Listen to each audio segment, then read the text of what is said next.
man la Alioune Ndoye ñu xamee ko ci surnom Aile Diène moom lañ ma gën a xamee ci dans la commune ci mouvement navétane bi tout ça man nag maay secrétaire exécutif du comité de développement sanitaire du centre de santé des HLM. salaamaaleykum wa rahmatullah man la Assane Bari di trésorier général comité de développement sanitaire bu centre de santé HLM. comité de développement sanitaire lan mooy liggéeyam fii ci centre comité de développement sanitaire moom la ñu jox wàllu gestion bi ci centre de santé des HLM maanaam loo xam ne mbirum xaalis la ci loxoom lay jaar moom moo koy saytu moom moo koy jël moo koy dugal ci benn compte. tout ce qui est recette ci trésorier bi lay jaar mu def dispatching def les points nécessaires def situation financière bi en collaboration avec le médecin chef après jël ko.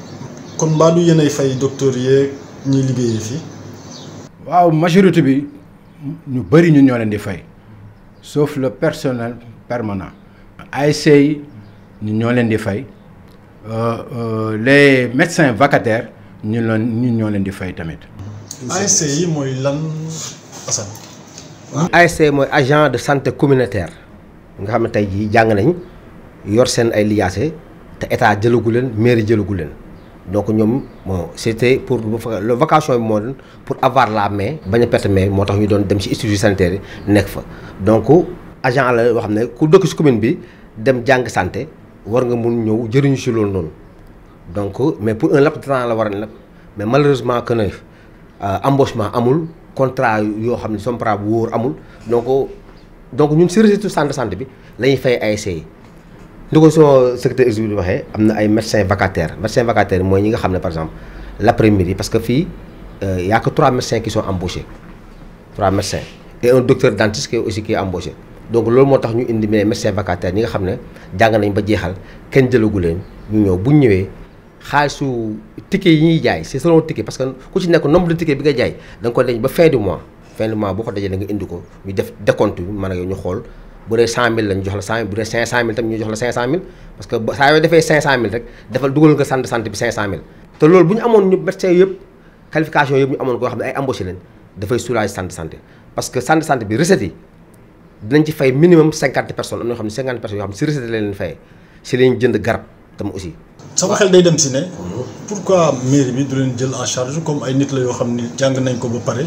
te amuñu fuñ ko pratiquer au lieu que comité de gestion bi di ko fay. waaw non normalement xam nga si texte yi normalement c'est-à-dire mairie bi war na jël minimum au moins la moitié mais malheureusement jëlul moitié bi jëlugul moitié bi donc amoon nañ ci ay propositions nag defoon nañ ay demandes amoon ay propositions donc bu njëkk bi am na si 15 éléments yoo xam ne mairie bi moo leen doon fay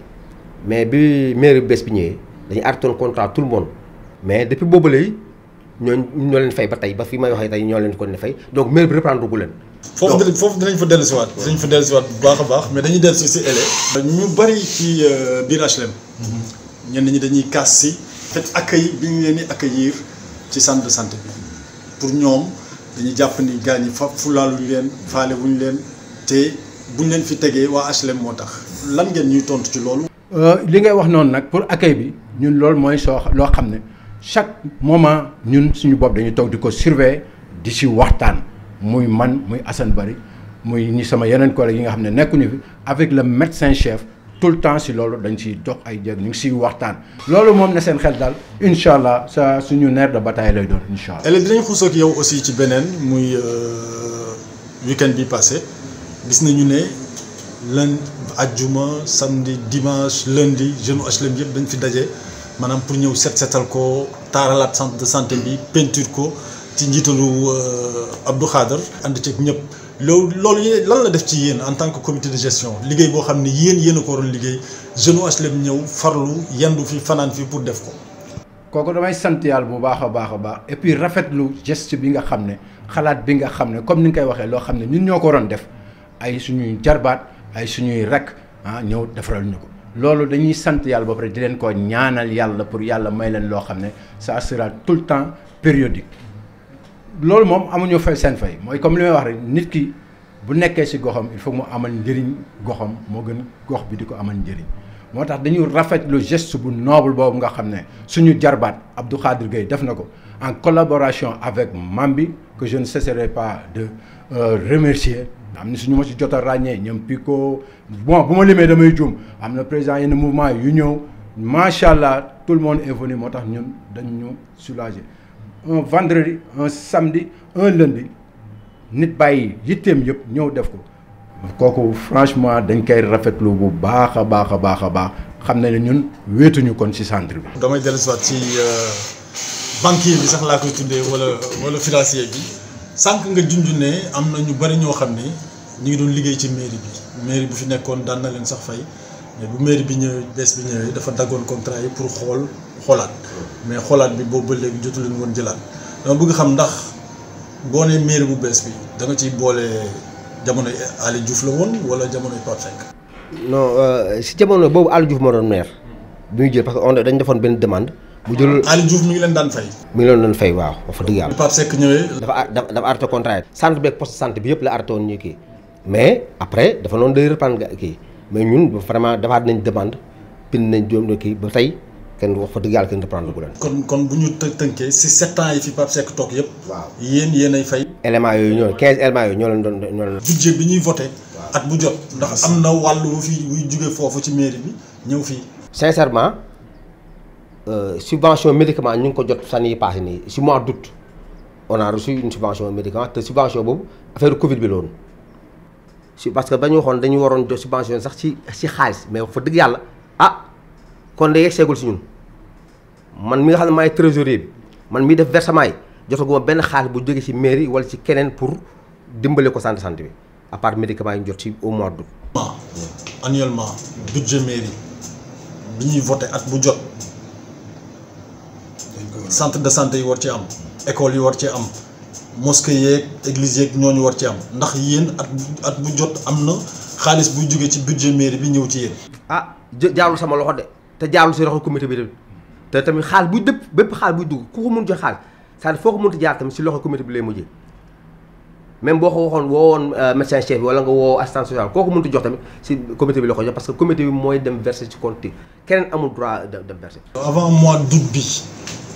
Pape Seck invité woon nañ ko def naa ci benn plateau mun nañ ko tudd muy TFM mu taxawoon ne jox na subvention ñëpp ba ci poste de santé yëpp centre ak centre de santé bi ku ci nekk jotoon nga sa subvention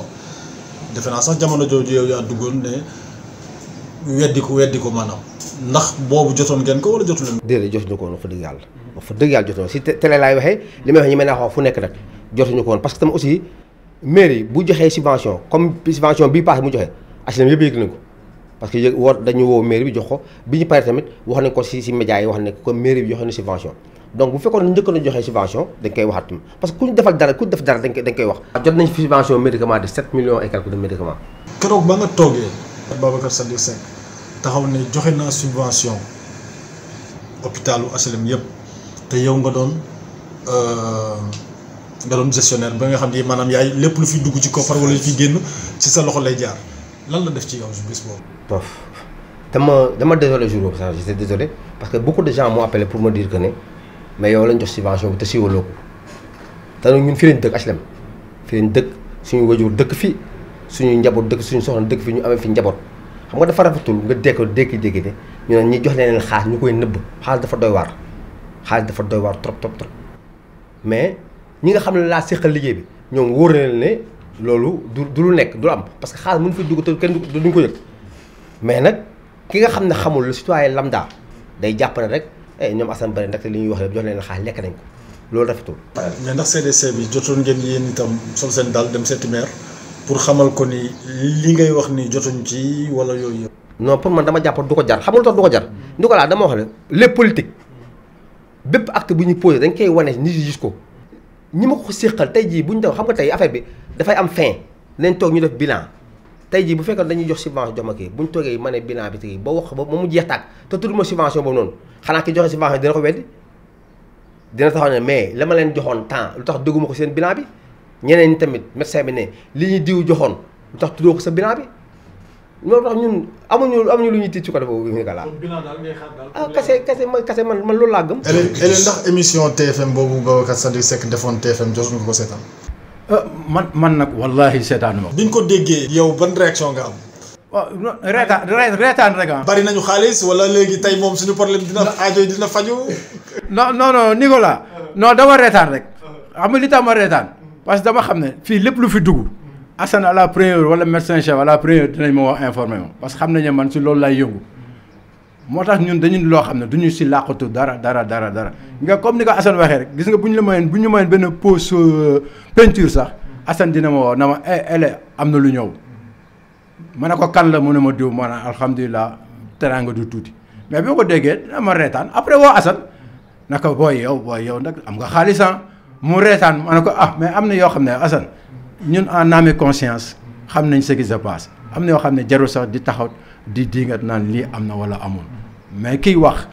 ak ñi mu ko seexal xam na loolu amul. kon bi fi Pape Seck toogee ba léegi kon amul benn budget annuel ou bien xaalis boo xam ne dañ koy voté ci mairie bi bu jugee ci mairie bi ñëw ci centre de santé bi. man de wax dëgg yàlla gisuma ko dox fa dëgg yàlla. à part médicament gisuma leen loolu. dinaa si dolli tuuti beaucoup plus d'éclaircissement comme ni nga ko waxee da nga ne est-ce que depuis bi fi maire toogee ba léegi mosuñu jot benn subvention c'est-à-dire annuellement dina am loo xam ne conseil bi da koy délibérer pour comme ni nga koy waxee la santé moi je suis conseil municipal en 2000 pour la santé le sport ainsi de suite comme ni ñuy waxee benn subvention boobu la ñu mës a jot ci garab depuis bi maire bi nekkee. gis nañ fi benn jeune di doomu HLM aussi bu def benn geste aussi maanaam jënd ambulance may ko poste de santé bi jënd corbillard ñëwaat jëndaat ambulance may ko centre de santé bi muy Barham Diop ñu bëggoon xam tamit loolu ban réaction ngeen ciy am. réaction de satisfaction. moo tax Barham dafa def geste boo xam ne c'est-à-dire soulagement la c'est-à-dire dafa doon partenaire boo xam ne comme ni ma ko waxee la fois passée ñun ñoo waroon wuti partenaire laajuñu ko waxuñu ko dara moom mu xam li ko war mu doomu gox bi mu yëkkati benn ambulance boo xam ne tout le temps loolu tam dafa bokkoon suñu nerf de guerre ba fu nekk sollicité naa fi ay nit pour wut ambulance. moo tax dañ ko rafetlu tellement c'est un geste qu'on salue très fort comme ni ma ko waxee la fois passée Barham kenn du ko ñaanal yàlla moom ñaanal na boppam ba pare dañuy koy ñaanal moom mu am yokkute te di geste boo xam ne franchement ñun rafetlu nañ ko bu baax a baax. au niveau surtout de la maternité jigéen buy matu malade boo xam ne war na rapidement dem def subir benn opération nga ñëw tegal ñu benn ambulance bu bees sax yombalal ñu mbir mi kooku c'est un sauveur de vie te yàlla wax na si ku sauver ba kenn li fayam. ñun dañ koy sant di ko gërëm aussi ci geste bi en tant que doomu HLM gis geste yu muy def yëpp aussi donc nit du defaat nga naan ko dollil mais am nañu sañ-sañu ñaanal ko yàlla mu gën a yokku ba mën ci dolli église bi nga xam ne daanaka buñ ne ci ñi yittewoo lu jëm ci ambulance wala corbillard moo ci des donc yàlla na ko yàlla kàttanal dooleel ko ba mu mën a dolli leneen jagleel ko église bi ñu ko ciy gërëm di ko ci sant Assane dañuy dellu si waat ci yow comme yow daanaka yow mun nañ ne 7 ans yi fi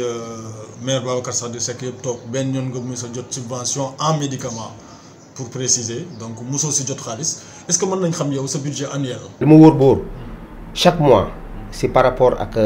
la motivation des ASC la motivation du personnel et la motivation des médecins vacataires on tourne entre 5 à 6 millions